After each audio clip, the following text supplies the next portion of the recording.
Bom, vamos lá então. Nesse vídeo vamos estar solucionando três questões a fim de aplicar o conteúdo visto nas aulas anteriores.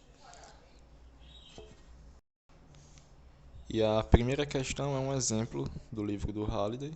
Esse exemplo é do volume 3 e se encontra na página 147. E diz assim: um pedaço de fio resistivo feito de uma liga de níquel, cromo e ferro, chamada de nicrome, tem uma resistência de 72 ohms.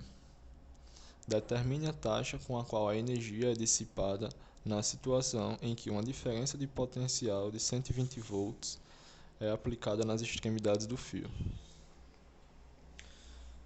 Bom, nessa questão é o seguinte: uma corrente em um material resistivo produz uma conversão de energia mecânica em energia térmica. A taxa de dissipação dessa energia pode ser calculada, como conhecemos o potencial, que ele deu na questão, que é 120 volts, e a resistência, que ele deu, que é 72 ohms. Então, pela relação que nós conhecemos da equação aqui, P igual a V ao quadrado sobre R, podemos calcular então essa taxa do qual a energia é dissipada, que no caso seria a própria potência. Então vamos substituir aqui os valores.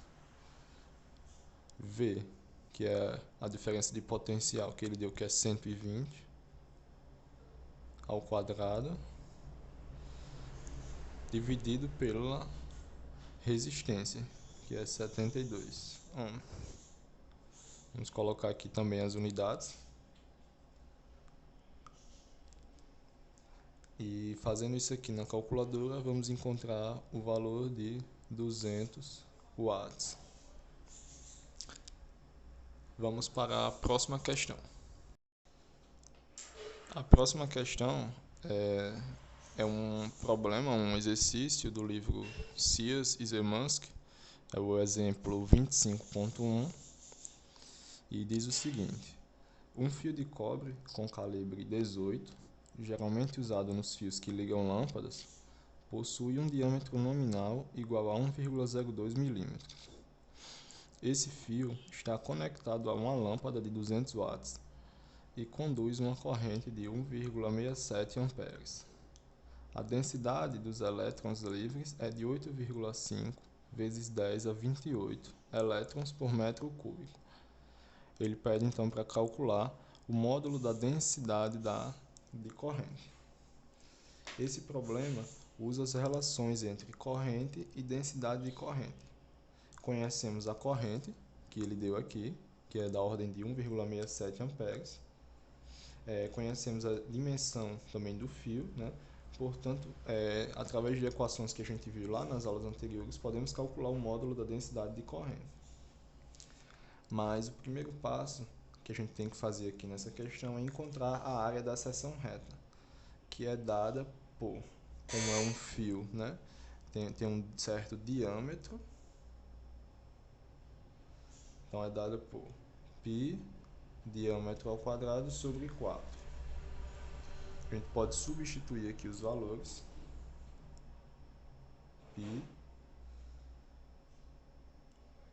1,02 vezes 10 a menos 3 metros quadrados e dividir por 4.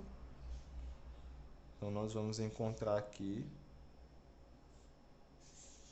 8,17 vezes 10 a menos 7 metros quadrados. Eu estou colocando já os valores que foram encontrados aqui na calculadora científica, certo?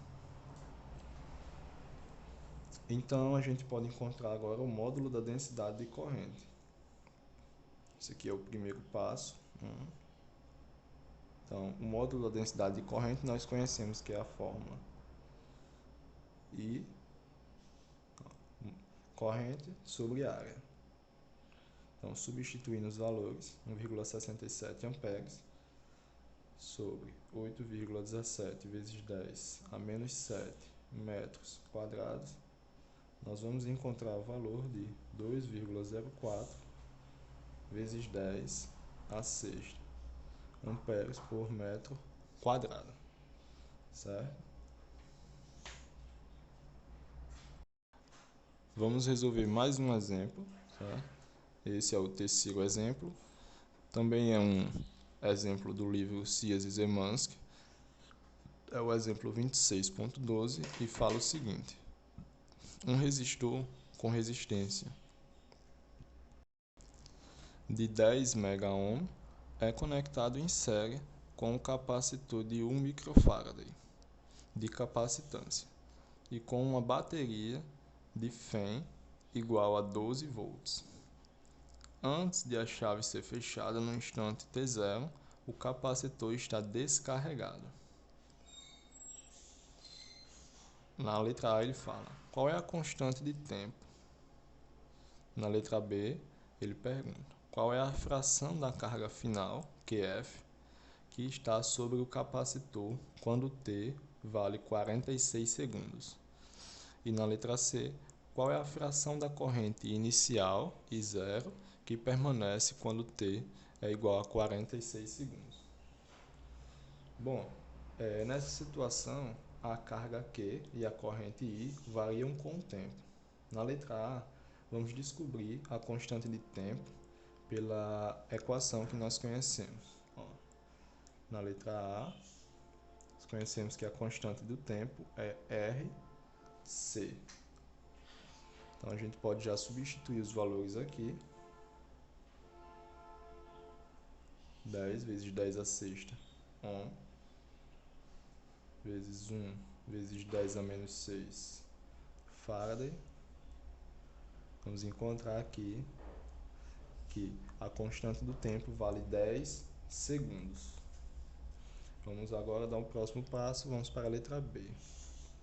Na letra B ele pergunta qual a fração da carga final QF que está sobre o capacitor quando T vale 46 segundos. Então, ele quer aqui descobrir a razão Q sobre QF, certo? No instante T igual a 46 segundos. Então, a gente pode fazer Q sobre QF pela fórmula que nós conhecemos de capacitor, né, de carga e descarga de capacitor, menos T sobre RC, e substituindo aqui os valores, nós temos 46 segundos sobre 10 segundos que nós encontramos. Isso aqui vai dar 0,99. Na letra C, ele pergunta qual é a fração da corrente inicial I0 que permanece quando T é igual a 46 segundos. Ou seja, ele pede a relação I sobre I0 no instante T igual a 46 segundos. Então, pela equação da corrente que nós conhecemos também, I sobre I0 é TRC, e isso vai ser 46 segundos sobre 10 segundos, e isso é igual a 0,01.